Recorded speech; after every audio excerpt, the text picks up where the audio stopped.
Hey les agris, nouvelle semaine, nouvelle vidéo. Hop, attendez, pause. Les gars, on doit parler d'un truc qui s'est passé dans la semaine. 1000 abonnés!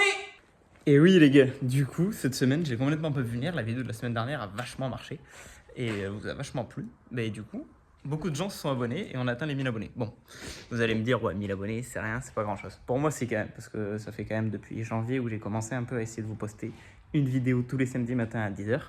J'ai voulu attaquer en janvier, mais bon, les travaux n'étaient pas nombreux. Du coup, vraiment, depuis mai, on va dire que vous avez une vidéo par semaine sur ma semaine de travail. Et voilà. Et du coup, ça a commencé un peu à monter. Donc d'un côté, je suis hyper heureux, donc merci à vous tous. Et du coup, je me suis dit, faut peut-être que je vous raconte pourquoi je suis là et comment j'en suis arrivé à l'agriculture. Et ça va commencer par ce tracteur. Attention. Ce tracteur appartenait à mon grand-père. En fait, il faut savoir que historiquement parlant, ici, on est dans une vieille grange qui appartenait à mon grand-père. Du coup, mon grand-père était exploitant agricole. Donc, il faisait du tabac, il faisait du céleri, il faisait un peu de maraîcher, il faisait de tout. Il avait des vaches. À la fin, il avait plus que les brebis. Quand moi, j'étais un peu plus grand, en fait, adolescent, on va dire, il avait plus que les brebis pour sa retraite. Et ce qui s'est passé, c'est que de fil en aiguille, ça m'a attiré l'agriculture. Et les premières fois que j'ai fait des tours de tracteur, c'était sur ce tracteur. Et vraiment, j'ai vraiment tout fait au début. J'ai élaboré des petits champs et tout ça, vraiment avec ce petit bébé. Donc c'est un IH 433. Et du coup, de fil en aiguille, ça arrivait que je suis devenu passionné d'agriculture, que j'ai fait mes études dans l'agriculture. Donc j'ai un bac plus 3 en agricole, j'ai un BTS en agronomie et une licence en agriculture biologique. Voilà pour mon parcours entre guillemets. Mais du coup, c'est grâce à ce tracteur et à mon grand-père que j'en suis là à vous présenter mon métier toutes les semaines. Donc maintenant, je vous relaisse dans la vidéo, j'arrête de vous embêter et bonne vidéo. Donc, comme vous savez, là, je suis en vacances pour 15 jours, donc pas de vidéo au travail, plus des vidéos un peu d'atelier, de bricolage, de ce que j'ai à faire chez moi, donc des vlogs sûrement plus courts.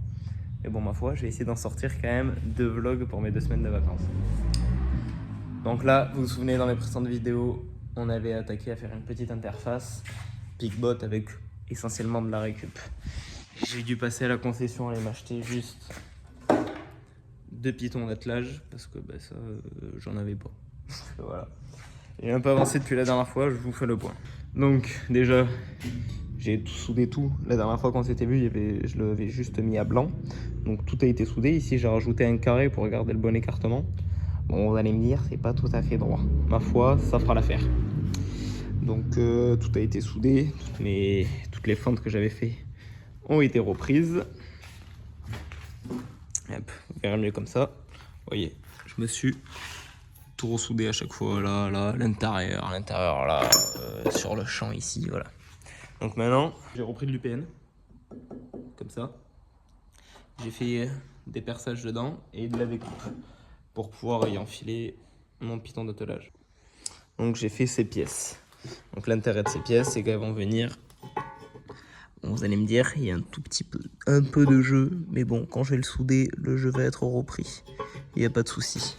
Du coup, à blanc, ça donne quelque chose un peu comme ça, vous voyez. Bon, là, ici, il y avait un petit trou, mais bon, ça, je le reprends avec la soudure.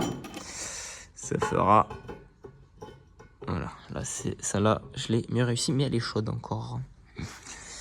Voilà, du coup, ça se reprend sur l'UPN. Bon. Il faudra que je la soude bien droite comme ça. Et l'intérêt, c'est qu'on va y monter nos pitons comme ça dedans qui seront boulonnés. Donc, vu que cette partie-là va se rappuyer là-dessus, que la partie d'ici va retirer là-dessus, parce qu'en soi, où la force qui va être émise, vu qu'on a le fourreau dessous, ça va être une force qui va être ici essentiellement. Donc c'est pour ça qu'en montant ma pièce comme ça au-dessus, l'intérêt qui va être, c'est que vu que ma charge va être dessous, c'est qu'on reprend directement la force de la charge pour la transmettre à l'attelage. Comme ça au moins on résiste, ce sera le plus solide possible. Bon du coup, presque fini mes soudures, il me restera 2 bagues à souder mais je sais comment je vais les faire, etc. Du coup le voilà, je vous montre ça. Donc, on voit nos supports qui ont été, ma foi, bon, d'ici ça fait pas très beau, mais franchement il y a du cordon, vraiment il y a de l'épaisseur de soudure, il n'y a pas de souci, ça bougera pas. Là c'est, si vous vous souvenez, j'en avais un qui avait un perçage à l'endroit où j'avais coupé, du coup il me reste quand même un tout petit trou. Bon, je peux refaire un point de soudure pour le masquer, hein, mais bon, Voilà comment ça donne de l'autre côté sinon. Donc mon fourreau dessous qui a été chargé ici, hein, sur cette partie là, tout ça, ça a été soudé. Les tours ont été soudés de l'autre côté pareil, à l'intérieur pareil, et l'axe à l'intérieur aussi. Donc je pense pas qu'il s'arrache. Après si je sens que ça peut bouger, je peux toujours travailler sur un renfort comme du fer plat qui passe comme ça pour enrouler. Bon, pour l'instant je suis pas sûr, hein, c'est pour des petites bottes de foin. Voilà, c'est pour de la petite botte de foin, il n'y a pas forcément un gros lourd à porter. Donc les pitons d'attelage, ça rentre impeccable dedans. Du coup, je vous montre les pics. Là, on a nos pics que j'avais faites, vous vous souvenez, dans la vidéo de la dernière fois. Donc hop, on glisse ça là-dedans. Et ma foi, ça fera du solide. Ce qui va me rester à faire ici, en gros, c'est souder une bague là. Comme ça, en fait, quand on rentrera dans la botte, mais mon fourreau ne voudra pas rentrer. Et pour éviter que quand on recule, il sort, j'avais fait un trou ici. Pourquoi je soude une bague? Je suis pas obligé de la souder parce qu'en soi, en faisant juste le perçage, ce que je vous ai montré à côté du fourreau, et le perçage qui est dans le fourreau et que je ferai aussi dans ma pique, bon, soit je mettrai juste une goupille, je pourrais planter et reculer. Mais bon, à défaut, si à un moment on recule un peu trop fort, que la boîte est un peu trop tassée ou quoi, etc., j'ai pas envie que ça force sur un petit axe. Je préfère que ça vienne en appui là-dessus. Du coup, c'est pour ça que sur mes piques, je souderai une bague. Voilà, bon allez, je continue un peu tout ça, je vous reprends après. Voilà, je vous reprends que le lendemain soir en fait, parce qu'au final, on n'a pas fait grand chose. J'avais fini mon attache.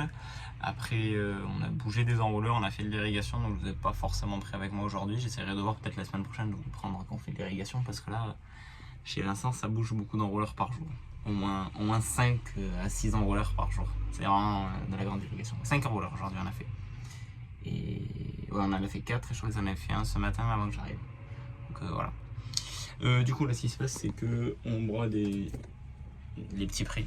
Parce qu'en fait il y a des gens qui veulent venir se garer et tout. Donc du coup on broie. Et moi j'avais toujours pas sorti mes bottes de foin qui avaient été faites dedans. Du coup je me suis dit vas-y impeccable, on va tester mon support.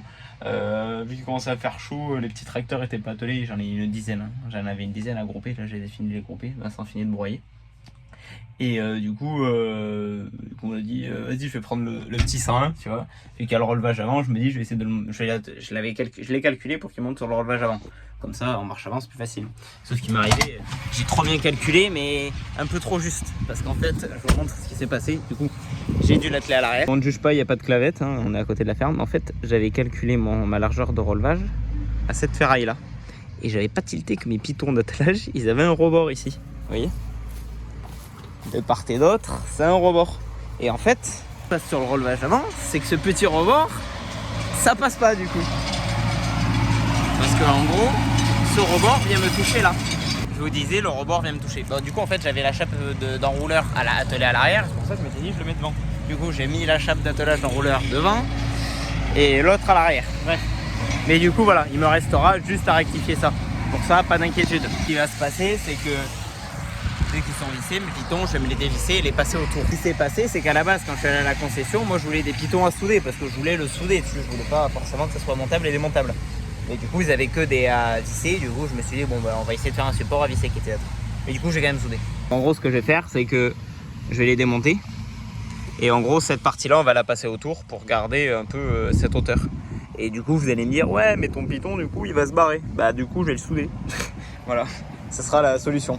Et du coup, truc un peu bien, hop, tac, je défais ma clavette, je prends ma barre, bon, à une main, c'est pas facile, mais du coup, comme ça pour la route. Problème sur la route, pas de risque d'accrocher une bagnole ou d'accident, quoi que ce soit. Et même dans tous les cas, quand c'est plié, du coup, quand on le dételle, ça prend nettement moins de place. J'arrive pas à remettre la clavette. Bref, bon, allez, du coup, il est 19h. On finit de broyer ce petit truc et on rentre. Donc je vous reprends pour la suite des travaux. Et voilà, du coup, ce qui s'est passé, comme d'habitude, je vous ai pas repris parce que voilà, bon, semaine assez légère, pas forcément trop de travaux importants à faire, à vous présenter en tout cas. Parce qu'il y a des travaux comme une journée à l'irrigation. La semaine prochaine, j'essaierai de prendre une journée à l'irrigation quand on est chez Vincent, parce que vraiment, chez lui, il y a beaucoup d'irrigation qui se fait. Donc je pense que la vidéo de la semaine prochaine sera beaucoup plus tournée sur l'irrigation. Donc il y aura un peu plus de contenu que voilà. Voilà, c'était une petite vidéo, je vous ai montré un peu de bricoles à droite à gauche que j'ai pu faire. Et ça sera tout. Donc j'espère que la vidéo a pu vous plaire et je vous dis à la semaine prochaine pour une autre vidéo. Ciao tout le monde.